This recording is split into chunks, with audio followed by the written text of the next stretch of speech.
get ready with me for my infusion appointment. For my infusion appointments that I normally don't talk about, I was diagnosed with ovarian cancer in 2016. Currently, I have a catheter port that is allowed for if I had to have an infusion of any kind, blood work. My veins were horrible throughout having to go through chemo, and my chances of survival were literally less than 5%.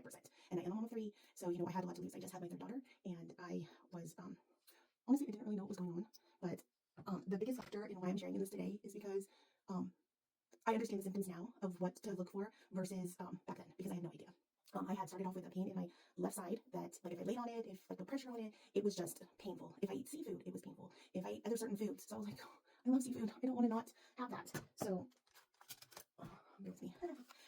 So I didn't really want to, I don't know. I wasn't sure if it was something that, I probably should have gone to the doctor, but I didn't. So, I don't know. About 6 months later, I had, 3 months prior to that, I had the birth of my daughter. And then, like, the pain was still really, really bad. But then right after, I would say probably the first month, I got my, period after having a baby. And the period would not stop. It wouldn't stop at all. I did go to the doctor for that. And, they put me on birth control. And it was like, oh, it's your hormones, blah, blah, blah. And then fast forward probably another month. Of course, I'm still bleeding, spotting, bulwarks, which is one of the telltale signs that you could have ovarian cancer or some kind of cancer starting. With the other side pain, wasn't really related, but it turned out to be a tumor that had metastasized to probably the size of a softball, and that was causing the pain. So, probably short after that, maybe 2 weeks, I was really, really sick. Thought I had the flu, was in bed, couldn't get out of bed. I was weak, I was getting sick all the time. To the point after 5 days of it, I had to decide that I needed to go to the ER. And in the ER, after a ton of tests, and finally the IV and all that stuff, because at that time my vision was still bad, but not as bad as they are now. And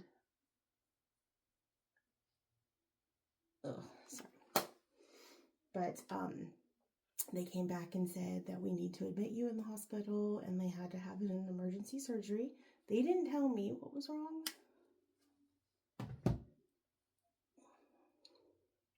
It makes me emotional, sorry.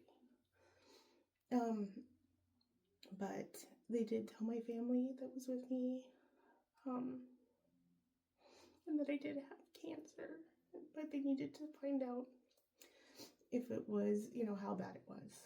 So after the emergency surgery, they admitted me to the hospital, of course, and pretty much I wasn't going to leave. I had the emergency surgery that night to get rid of the tumor that was close to my colon, and they had to drain it and do all that disgusting stuff. But and then, of course, I was in the hospital for a week. And then the following week after, because they had to do like some like tissue to find out like exactly what was going on with me and how bad this was before they go into surgery. So after all of that was said and done, it turned out to be ovarian cancer. I had stage 3. So after all was said and done, I had to stay in the hospital. Of course, like I said, my baby was like really young. I think at this point, after all was said and done, probably the timeline's a little messy, but she was at least 6 months old when I was in the hospital at least. So, that was very scary. I guess I can't like talk and do eyeliner at the same time. I don't want to mess up. Or I don't want running either, but I couldn't leave the hospital, so I did have to stay there. And at that point, I was of course feeling better because I had medication to help with everything.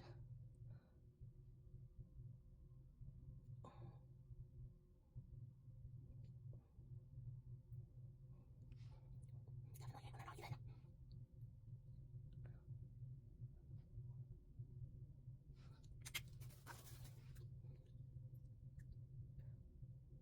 Quick fix.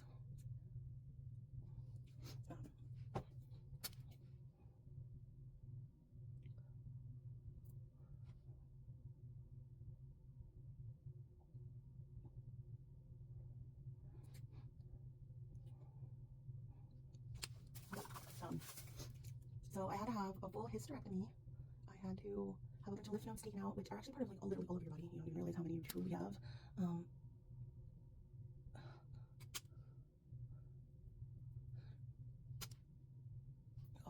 goodness gracious. All right. You really don't know truly how many you have.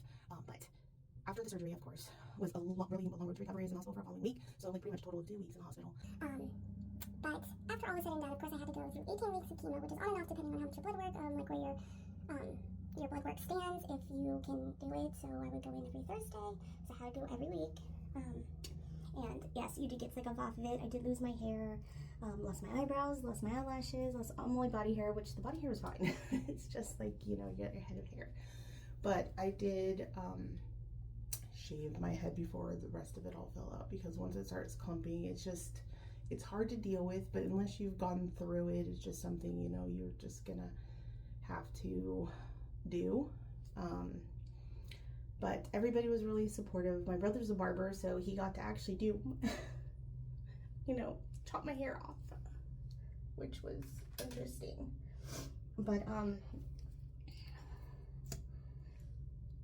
through all of that, you know, it's difficult to deal with the fact that obviously you're not gonna be able to have kids anymore. And I've had 3 at this point, so yes, I was thankful for that I have the ones that I have.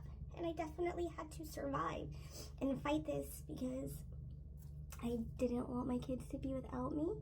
And my first 2 kids, their situation with their father was not good, so like that was not a place that they needed to be if something were to happen to me. And I was really scared about that. But I mean, of course, I had, you know, family and grandparents that would have fought if something did, but I did not want that to happen. My kids were fairly young at this point. And, you know, here we are over 10 years later, and I'm here, I'm alive, and I thank God every day for that. Because I needed to be there for them. I'm going to be able to watch my littlest grow up as well, who is now 10 and will be 11, so it was definitely a rough road. But because my veins are so bad, I still have to go get blood work done through my port. I'm afraid if I take it out that something else will happen, and therefore I have to put it back in. Like, surgery is not fun, I'll tell you that. So that is why, like, I have a port still, and why I still have to go get blood work, periodically scans, of course, probably for the rest of my life. They are worried that the next thing, because I did do genetic tests, which puts my risk for my children 50%, and they don't do any kind of testing for them until they're 18, which my first daughter is, but, you know, we haven't really done much. But of course, you know, it's always in the back of my head. But I thought I'd want to share my story, is that it needs to be comforting to somebody, or helpful, that everything's gonna be okay and you can survive this, and it's not the end of the world even if the odds are stacked against you. So I wanted to share my story, and I appreciate everyone who is listening, and I hope this helps. And of course, if you have any questions or more information, I'd be happy to be that person for you. I have had another friend who went through it too, and it brought us closer together because I was able to help her navigate. I didn't really have anyone when I was going through it, so I know how important that possibly is to have when you are going through something like this. So I appreciate listening to my story, and I hope it helps. Have a good day.